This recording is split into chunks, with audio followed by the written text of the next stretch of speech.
Nabia, vous êtes à proximité de la gare d'Austerlitz. Que se passe-t-il sur place? Eh bien écoutez Julien, c'est ici à ce niveau-là, entre la gare d'Austerlitz et le boulevard de l'hôpital, que le cortège a littéralement dégénéré. Et qui ont avancé visage masqué, ils avancent cagoulés, ils sont équipés, ils sont tous habillés en noir, donc facilement identifiables, ils portent des lunettes, voilà, c'est comme s'ils avaient facilement prémédité leurs actions d'aujourd'hui. Alors certains se revendiquent comme des groupes anarchistes, antifascistes, il y a aussi des zadistes, ils ont tous répondu présent à l'appel qui avait été lancé sur Facebook entre autres, par un groupe qui s'appelle le MILI, qui se revendique de l'extrême gauche. C'est le mouvement de lutte interdépendant. Alors ils se sont tous présentés ici. Ils avaient progressivement infiltré le cortège qui se préparait à s'élancer depuis la place de la Bastille. Mais c'est vraiment ici, au niveau du boulevard de l'hôpital, lorsqu'ils se sont rapprochés du dispositif sécuritaire, qu'ils ont décidé de se saisir de tous les projectiles qu'ils avaient pu prendre avec eux. On a vu littéralement voler des bouteilles en verre, des canettes, des pavés, des panneaux de circulation ont été arrachés pour être lancés sur les forces de l'ordre. Plusieurs boutiques ont été prises pour cible, les vitrines ont été complètement détruites, des abribus ont également été caillassés, un restaurant McDonald's, voilà, ils s'en sont pris à tout ce qui représentait à leurs yeux le capitalisme, le mondialisme. Et puis les forces de sécurité sont déployées de part et d'autre pour tenter de contenir ces violences. Oui, c'était l'une des craintes de la police, puisqu'il y avait déjà eu des heurts l'an dernier pendant le 1er mai. Nabia, l'encadrement policier était d'ampleur. Oui, vous signalez à l'instant, Julien, le souvenir du 1er mai de l'année dernière. 6 policiers avaient été blessés ce jour-là. Une photo avait d'ailleurs fait le tour du monde. On voyait un CRS littéralement être embrasé par le jet d'un cocktail Molotov. Et c'est justement ce que craignait le préfet de police aujourd'hui, le préfet de Paris, Michel Delpech, qui a donc donné des consignes. Ce sont peut-être 1300 hommes qui ont été déployés à travers la capitale. Le communiqué de la préfecture ne donne pas de chiffres précis, peut-être par stratégie.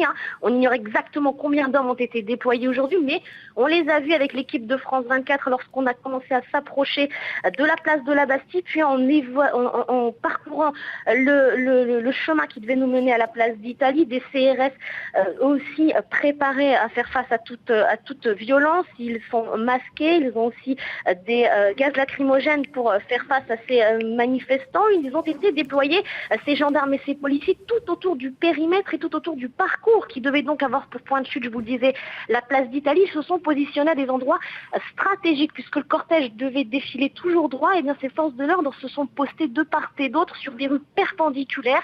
Et c'est d'ailleurs depuis ces rues qu'on les a vus opérer. Ils tentent de contenir les manifestants qui avancent sur le boulevard. Ils essaient d'avancer progressivement ces CRS. Et évidemment, alors ils se font face à un coup de jet de projectiles, de bouteilles contre des gaz lacrymogènes pour tenter de repousser au maximum ces casseurs, puisque c'est aussi, voilà, ce sont les faits. Ils se sont attaqués à plusieurs vitrines, je le disais. Donc ils essaient de les contenir, de les repousser, puis de les prendre progressivement, petit à petit, au piège. Parlons à présent, Nabia, de la manifestation en tant que telle. Elle est partie tout à l'heure de la place de la Bastille et elle converge vers la place d'Italie.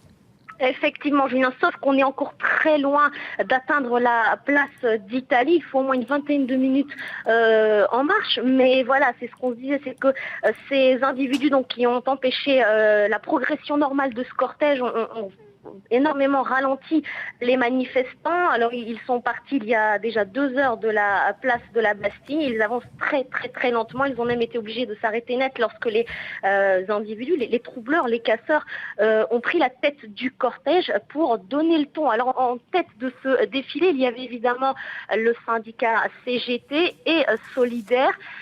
C'était un 1er mai qui se voulait unitaire. C'était l'appel de Philippe Martinez, le chef de la CGT, un 1er mai unitaire avec des revendications communes. Alors il y a eu dans ce défilé des retraités qui étaient là pour finalement dénoncer la hausse d'une taxe, la CSG, c'est une contribution sociale qui leur est demandée. Il y avait des étudiants qui venaient eux dénoncer cette loi orientation et réussite dont ils ne veulent pas pour l'accès à l'université. Il y avait également des fonctionnaires d'hôpitaux, des fonctionnaires de l'enseignement qui eux dénoncent un manque de budget dans l'exercice. Voilà, la connexion est difficile avec Paris.